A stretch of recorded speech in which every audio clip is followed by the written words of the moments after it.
és labor del xarcuter complir els seus estrictes desiderats. Posi'm un pernil, pernil. La reincidència pernil expressa l'anhel dels nostres clients per un producte natural, sotmès al rigorós escrutini dels més avesats conèixer. A Noel som mestres xarcuters des de 1940 i Delícies és un pernil de matrícula, sense lactosa ni fosfats afegits. Obrin l'entrepà per la tercera llesca. Noel, xarcuteria de tota la vida.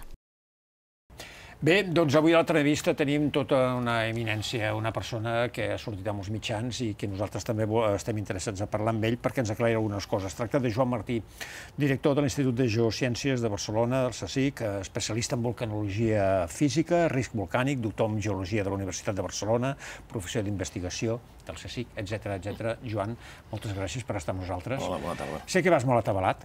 Això em recorda quan nosaltres tenim gotes fredes, grans nevades, inundacions i que no parem i que no pares. Doncs suposo que deus estar igual, oi? Sí, més o menys és el mateix. El que passa és que la diferència bàsica és que vosaltres porteu més de 200 anys fent prediccions i amb dades observacionals i nosaltres portem 20 anys. Llavors, clar, hi ha una diferència molt gran i això a vegades és difícil de fer-ho entendre, és a dir, que ens pregunten què passarà, no ho sabem. I aquest és una mica el problema nostre, no? Vull dir, no poder donar un pronòstic exacte del que ha de succeir. Clar, perquè vosaltres per això vau preveure una miqueta el que passaria, no? Sí, en aquest cas, a veure, nosaltres havíem fet un estudi aquí a l'illa de la Palma ja fa uns anys, que era un estudi de màster, justament, un anàlisi d'aquests educatius que a vegades fem, i vam fer una mica, diguéssim, el que s'anomena una anàlisi de la perillositat volcànica a llarg termini, que et marca una mica les zones més probables de tenir nous centres emissors i cas que això fos així, és a dir, que si hi hagués una erupció, doncs cap a on anirien les laves, cap a on anirien les cendres, etc. En aquest moment, doncs, ja fa uns 3 anys o així, es va començar una reactivació a lo que és l'illa de la Palma, bastant forta, i ara fa uns 10 dies es va produir l'entrada d'aquest magma i una mica el que és, diguéssim, la sintomatologia del que és una erupció. És a dir, fa 10 dies que vam veure realment que alguna anava a passar. Llavors, al moment que es va veure, ja es va veure que justament anava a ser el puesto aquest que havíem dit i, per tant, com sabíem quin tipus d'erupció havia de ser, perquè no és molt diferent, no pot ser molt diferent de les que han hagut històricament allà, doncs ja vam fer la previsió del que hi haurien laves que arribarien fins a mar, etc. És a dir, que nosaltres ja vam veure quines zones quedarien afectades, tot això.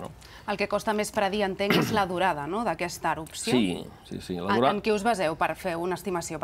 La durada és la part més enigmàtica, perquè hi ha un paràmetre que nosaltres no podem controlar, que és quant de magma, aquesta lava que surt, que nosaltres en diem magma, que és roca fosa, doncs quan n'hi ha amb accés a dins el volcà.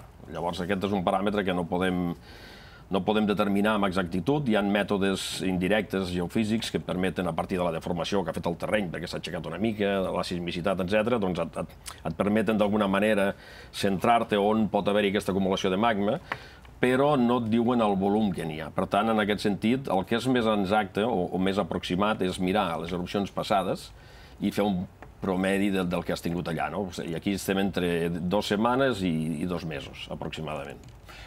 Escolta'm, han sortit unes notícies per alguns mitjans, fins i tot mitjans importants de televisió, unes bajanades, que si grans tsunamis, que si estan connectats a l'Etna amb el Cumbre Vieja, ara com que ha entrat a l'erupció de Hawaii també estan tots connectats, que en fi, que gasos tòxics, que tots al Mediterrani estarem tots fregits. Què feu davant d'aquestes notícies? Doncs davant d'aquestes notícies fem el que ha passat, que és que jo que em vaig dir que no entraria en joc amb aquesta erupció, ja em vaig tenir prou a la del Hierro fa 10 anys, doncs m'ha tocat sortir per poder anar aclarint dubtes i sobretot aquests malentesos que hi ha, que són realment difícils i a més és molt difícil ara amb tota la comunicació que hi ha, la comunicació inclús a nivell individual, la gent es posa en un tuit i parlen i tal, que hi ha informacions que que potser la informació inicial surt bé, però a partir de que la va escoltant un i un altre, doncs es va canviant, cadascú se l'adapta a la seva manera, i llavors això es converteix en un problema, perquè es converteix en una causa de preocupació, es converteix en una causa d'alarma, quan en realitat, diguéssim, aquesta erupció és una erupció molt normal, seguint els paràmetres normals de les erupcions que han hagut a Canàries històricament. Evidentment, fa un dany irreparable i per tant, qui se li ha ensorrat la casa no la recuperarà, això està clar, però no és una erupció de la qual ens haguem de preocupar massa.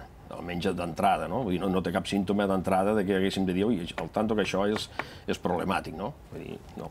Ara parlaves d'aquests danys que ha provocat aquesta erupció del volcà i que en continuarà provocant. Qui creus que és responsable d'aquesta planificació? Ara que tanta gent es posa les mans al cap quan veuen que hi ha cases que s'ensorren. Aquest és un problema de debat molt llarg i difícil, perquè és el problema que és l'encontre entre la ciència i la política. I aquest encontre sempre és dolent, sempre hi ha un que perd, que acostuma a ser la ciència, perquè al polític li interessa la previsió a curt termini. És a dir, a veure, jo estaré aquí 4 anys, estaré aquí 8 anys, què em pots dir? Doncs no, és que això pot ser passarà d'aquí 40 anys, no ho sé. Tinc una finestra de previsió que és en aquest cas, per exemple, antes teníem seguretat del 100% d'una erupció en els pròxims 20 anys. Per això vol dir una finestra de 20 anys, és a dir, vol dir entre avui i d'aquí 20 anys. Cada dia tens la mateixa probabilitat. Per tant, si és el 100%, t'has de començar a preocupar. Però quin és el problema? Aquesta informació la tenim nosaltres, ningú ens la demana, la publiquem, surt en revistes especialitzades, etc.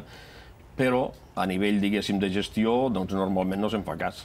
Llavors, clar, vull dir, què ha passat aquí? Doncs que és una zona que ja hi havia hagut l'erupció, no l'última, que l'última va ser a la part del sud, però aquesta va ser l'anterior, o sigui, la de Sant Juan, que va ser el 49, em sembla, van haver les laves al mateix lloc. Doncs clar, si tu tornes a construir al mateix lloc, doncs ja saps que tens un risc alt.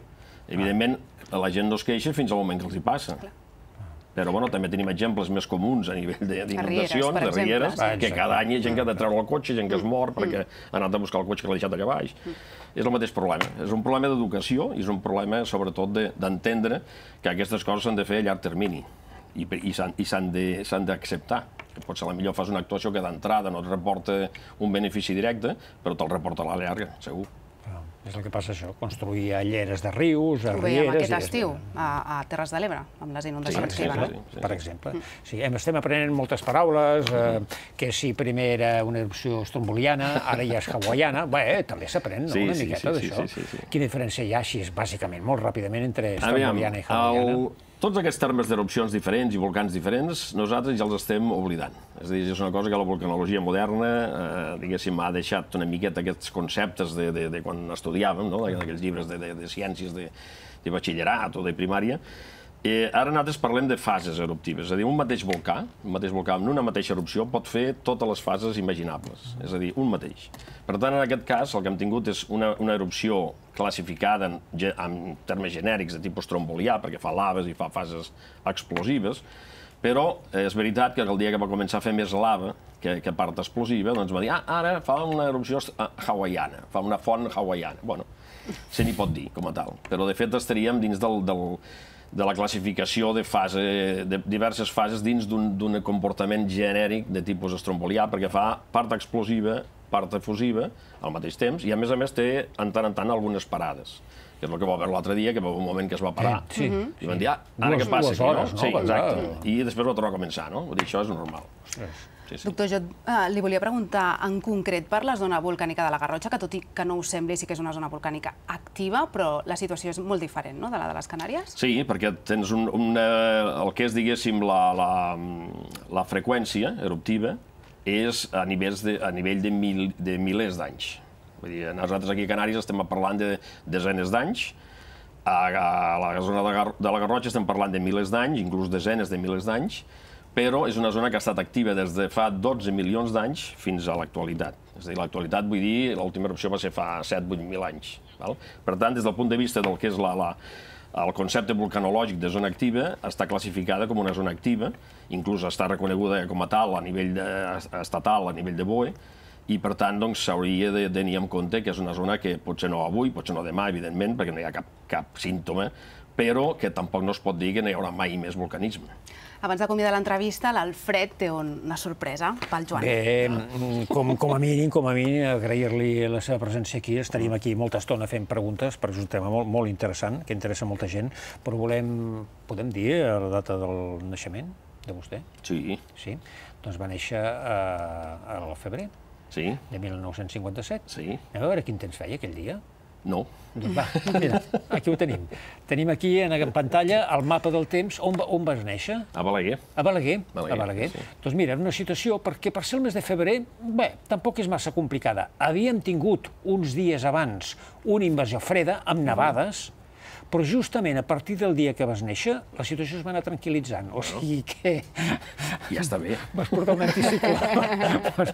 Potser és per això que em dedico als volcans. Potser per això. Potser per això. Doncs Joan Martí, director de l'Institut de Geociències de Barcelona del CSIC, gràcies per venir a divulgar una vegada més amb rigor aquí al Nou Temps del Picó. Gràcies a vosaltres.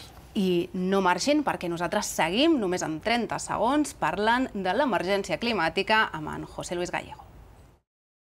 És labor del xarcuter complir els centres estrictes de lideratge. Posi'm un pernil, pernil. La reincidència pernil-pernil expressa l'anhel dels nostres clients per un producte natural sotmès al rigorós escrutini dels més avesats coneixers. A Noel som mestres xarcuters des de 1940 i Delícies és un pernil de matrícula, sense lactosa ni fosfats afegits. Obrin l'entrepà per la tercera llesca. Noel, xarcuteria de tota la vida.